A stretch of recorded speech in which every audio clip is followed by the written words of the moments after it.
Okay, this is Reaction Saturday. In this video, we're going to be reacting to a Dave Ramsey video. It says three problems with owning an Airbnb that no one talks about. I'm interested in this because I was thinking about doing this myself, but no further ado, let's jump into it.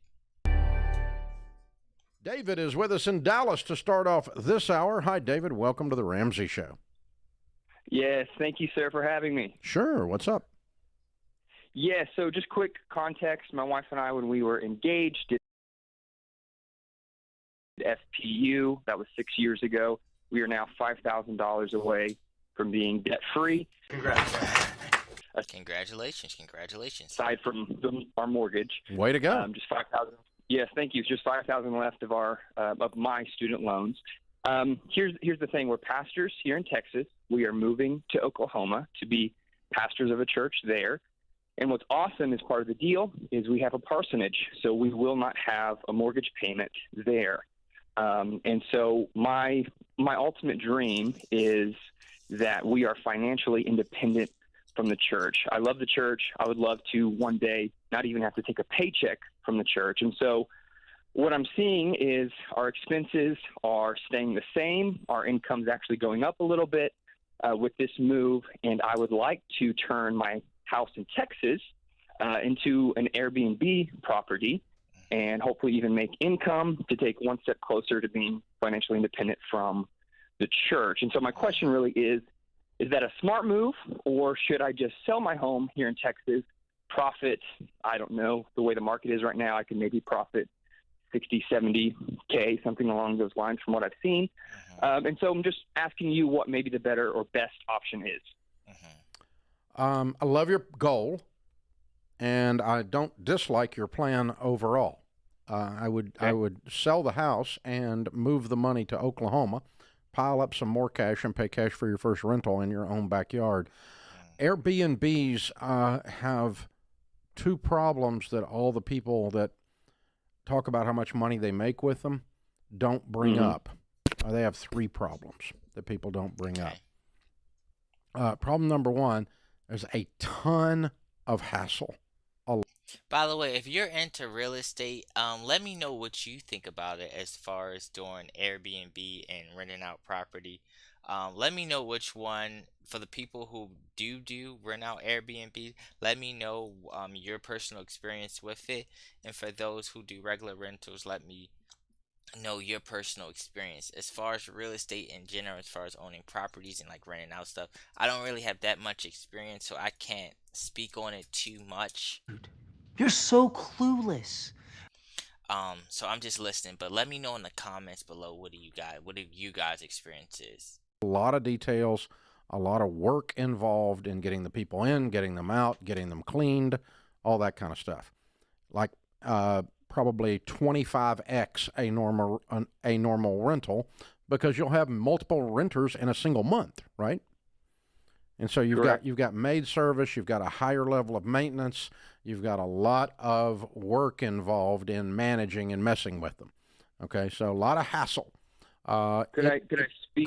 Go ahead. So sorry to interrupt. Can I just speak to that? I do have family here in Texas that would be managing the property, and so I kind of have a little bit of a built-in system where which is a bad idea. You're taking advantage of your. I mean, to me, I think it would depends on what the family is in their relationship. Um, as far as their family relationship, I think just making a blatant statement without knowing how his family is and how they interact, I think that's a little bit of you know, a statement that you should act for more context. I'm giving that, but Dave's gonna be Dave, so. Your family, okay? I'm telling you, Airbnb, the hassle factor is very high. There's great money, but the hassle factor is very high.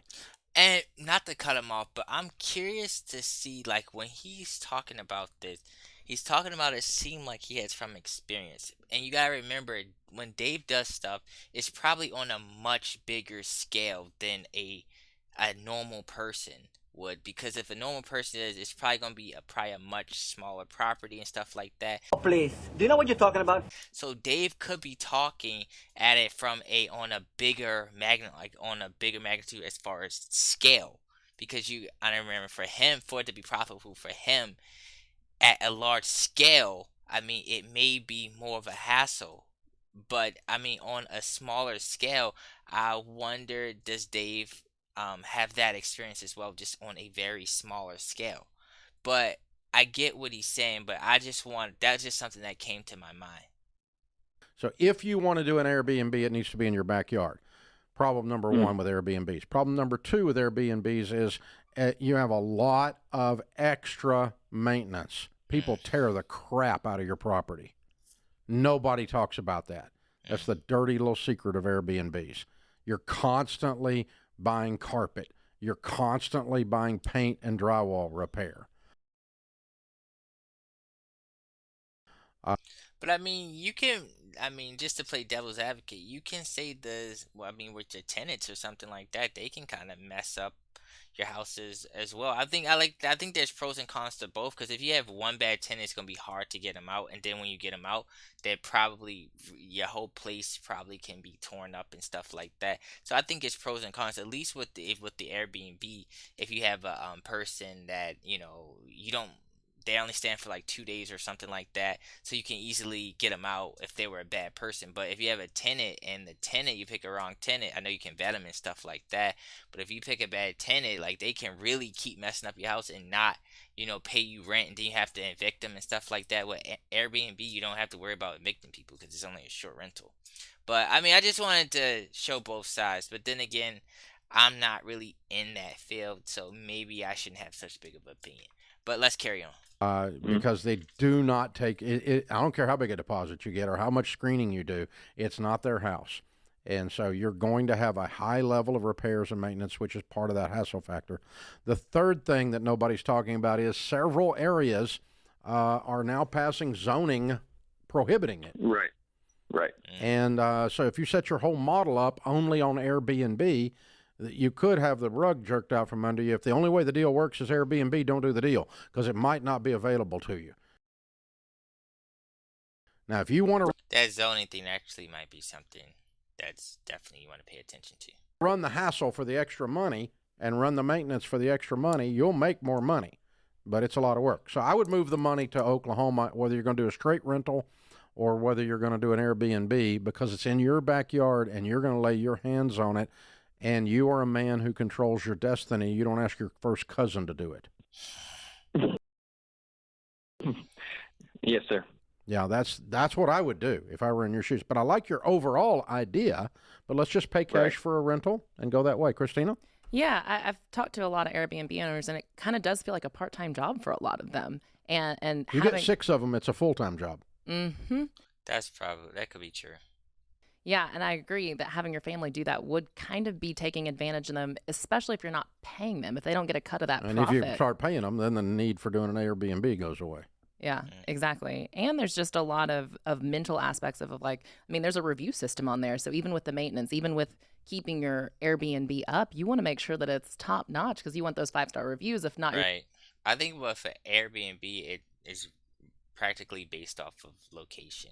Like, you want to have a location where you have a lot of people coming in, especially maybe around like a tourist area or something like that. Oh, so now you're a shark expert. That would probably definitely be ideal. Location is everything with these Airbnbs. you're going to have a tougher time booking people, and the list goes on and on. It can definitely be more of a headache. And I think your heart is with the church.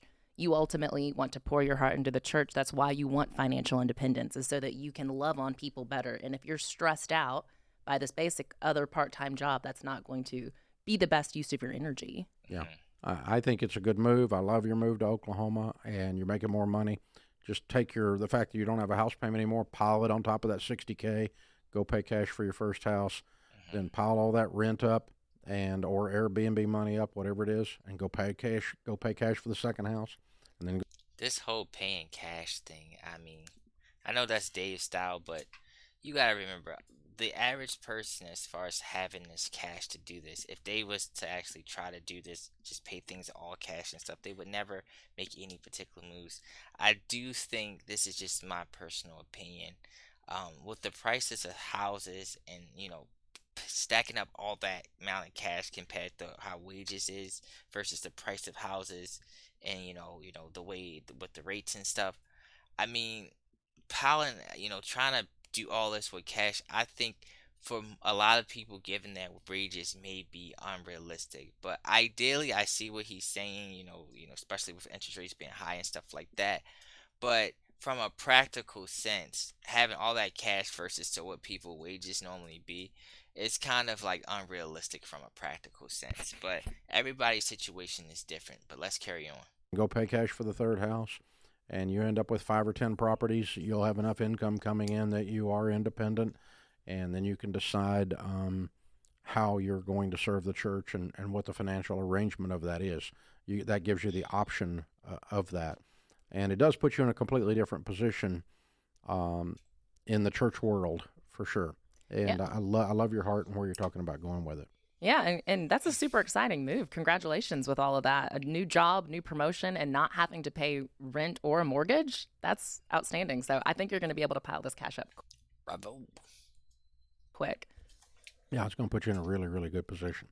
So I've got a good friend that is a pastor, and he started at that age buying properties, and he's done exactly what he's talking about doing. He's become, he's got a lot of real estate, become wealthy, and he didn't steal the money from the church, and he didn't get overpaid by the church. He just managed his money well for decades, and has a bunch of paid for real estate now. And he's good at real estate. He's a pastor, but he's good at real estate. And so, he's managed the properties well, and it's like his little side job, so to speak, his hobby. He loves fooling with it, and he loves messing with real estate like I do. And he's just done very, very well. So he's many, many years ahead of you, David, and he's has done what he's put himself in a position that he's independent from the church, and so his publishing deals, all that kind. Okay, that's what I like about it. But that concludes this particular video. Let me know what you think about having rentals for using Airbnb versus traditional long-term rental. Let me know which one you think is better, the pros and cons. If you haven't already, make sure you like the I messed it up. But make sure you guys hit that like button, and